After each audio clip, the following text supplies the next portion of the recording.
మిత్రమా, గత వీడియోలో మనం ఒక ప్రమాదకరమైన మంచి వ్యక్తిగా ఎలా మారాలో, సమాజంలో మనకంటూ ఒక బలమైన ముద్ర ఎలా వేసుకోవాలో చాలా లోతుగా విశ్లేషించుకున్నాం కదా. ఇప్పుడు ఈ తరపు యువత నెత్తురు తాగుతున్న, పగలు రాత్రి తేడా లేకుండా వాళ్ల ప్రాణాలను తోడేస్తున్న అత్యంత భయంకరమైన మహమ్మారి గురించి, ఆ సమస్య నుంచి శాశ్వతంగా బయటపడే బ్రహ్మాస్త్రం గురించి మాట్లాడుకుందాం. ఈ సృష్టిలో నిజమైన ధనవంతుడు, అసలైన అదృష్టవంతుడు ఎవరో నీకు తెలుసా?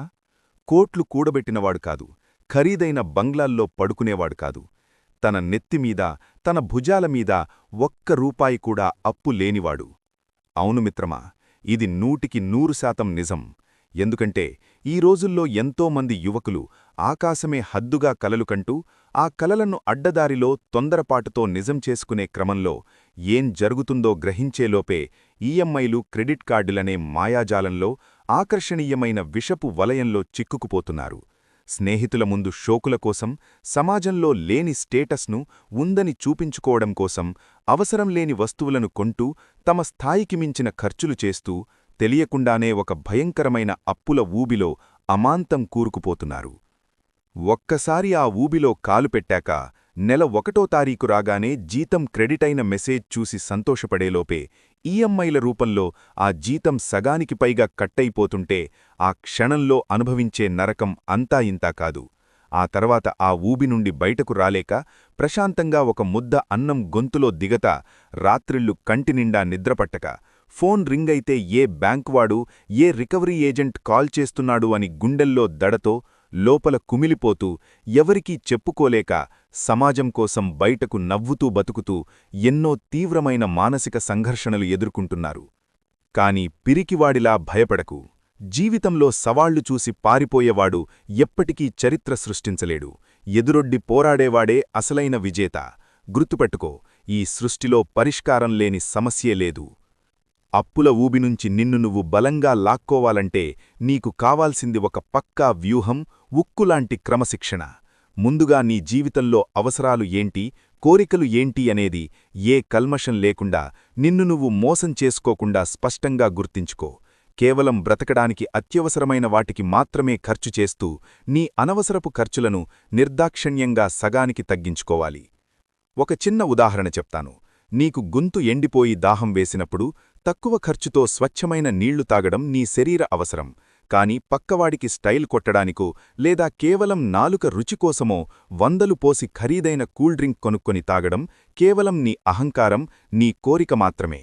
ఇలాంటి చిన్న చిన్న అలవాట్లే, సిల్లీగా అనిపించే నిర్ణయాలే నిన్ను భవిష్యత్తులో భారీ అప్పుల సుడిగుండం నుంచి కాపాడతాయి. నువ్వు ఆన్లైన్లో చేసే ప్రతి చిన్న ఖర్చును, కనీసం రోడ్డు పక్కన తాగే 10 రూపాయల టీ ఖర్చును కూడా లెక్కపెట్టు. నీ మొబైల్లో నీ వరకు మాత్రమే ఉండేలా ఒక వాట్సాప్ గ్రూప్ క్రియేట్ చేసుకుని, అందులో నీ ప్రతి పైసా ఖర్చును రాసిపెడుతూ నిరంతరం ట్రాక్ చెయ్యి. నెల చివరిలో నీ ఆర్థిక పరిస్థితిని నువ్వే ఒక ఆడిటర్లా కఠినంగా విశ్లేషించుకో. ఎక్కడ రంధ్రం పడిందో స్పష్టంగా తెలిసినట్టే కదా నీ జీవితమనే పడవ మునగకుండా కాపాడగలం. అయితే అప్పుల రాక్షసుణ్ణి చంపాలంటే కేవలం ఖర్చులు తగ్గించుకుంటే సరిపోదు. నీ ఆదాయపు మార్గాలను 10ంతలు పెంచుకోవాలి.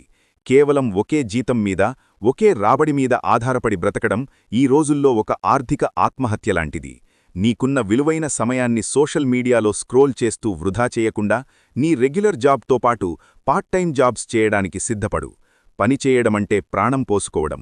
ఏ పని తక్కువ కాదు.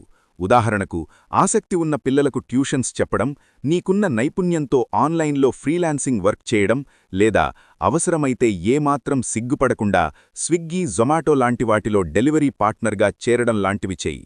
కష్టపడితే వచ్చే చెమట చుక్కలో ఉన్న పవిత్రత, ప్రశాంతత అప్పు చేసి తెచ్చే కట్టల్లో ఎన్నటికీ ఉండదు.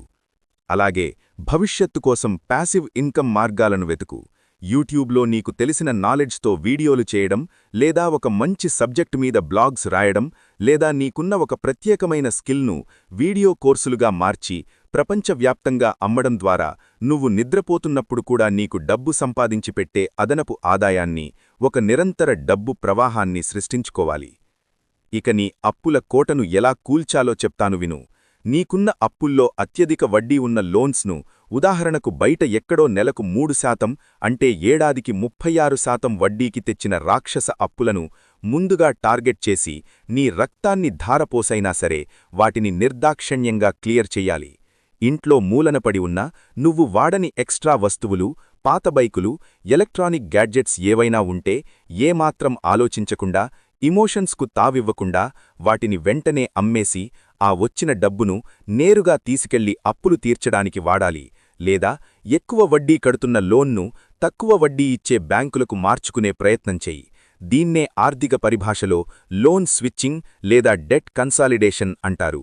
నువ్వు వేసే ప్రతి అడుగు చాలా ఆచితూచి, చాలా తెలివిగా, వ్యూహాత్మకంగా వెయ్యాలి. ఈ కష్టం శాశ్వతం కాదు మిత్రమా.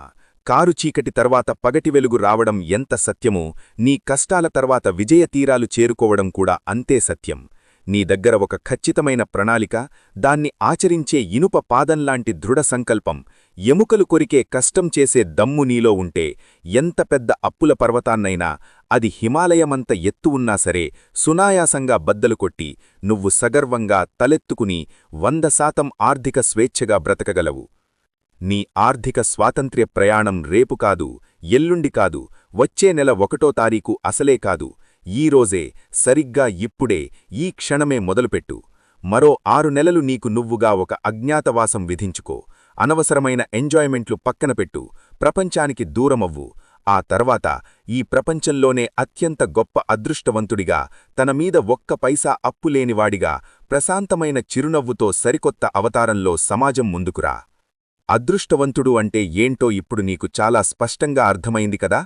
తరువాత రాబోయే వీడియోలో మన దగ్గర ఉన్న కనీస నైపుణ్యంతోనే జీరో ఇన్వెస్ట్మెంట్తో అనేక ఆదాయం మార్గాలను ఎలా అన్వేషించాలో, డబ్బును ఒక అయస్కాంతంలా మనవైపు ఎలా ఆకర్షించాలో తెలుసుకునే ప్రయత్నం చేద్దాం. నేలలో పాతిన ఒక ఆవగింజంత చిన్న విత్తనం మెల్లగా మొలకెత్తి పెరిగి పెద్దడై తన కొమ్మలతో ఆకాశాన్ని అందే మహావృక్షంగా ఎదుగుతున్నప్పుడు, ఈ అనంత విశ్వంలో ఉన్న అత్యంత మేధాసంపత్తి కలిగిన మనిషిగా, అనంతమైన అద్భుతమైన శక్తి సామర్థ్యాలతో పుట్టిన మనమెంత ఎత్తు ఎదగాలి? మన సత్తా ఏంటో, మన సృష్టి రహస్యం ఏంటో ఈ ప్రపంచానికి ఎంతలా చాటి చెప్పాలి? ఒక్కసారి కళ్ళు మూసుకుని నీ గుండెల్లో చెయ్యేసుకుని ఆలోచించు మిత్రమా. నువ్వు ఓడిపోవడానికి పుట్టలేదు, గెలవడానికి పుట్టావు. ఈ బానిస బతుకునించి, అప్పుల ఊబినించి బయటపడి రారాజులా బ్రతికే ఆ సుదినం కోసం అలుపెరగక పోరాడుతూ ఉండు. మళ్ళీ కలుద్దాం. జై హింద్.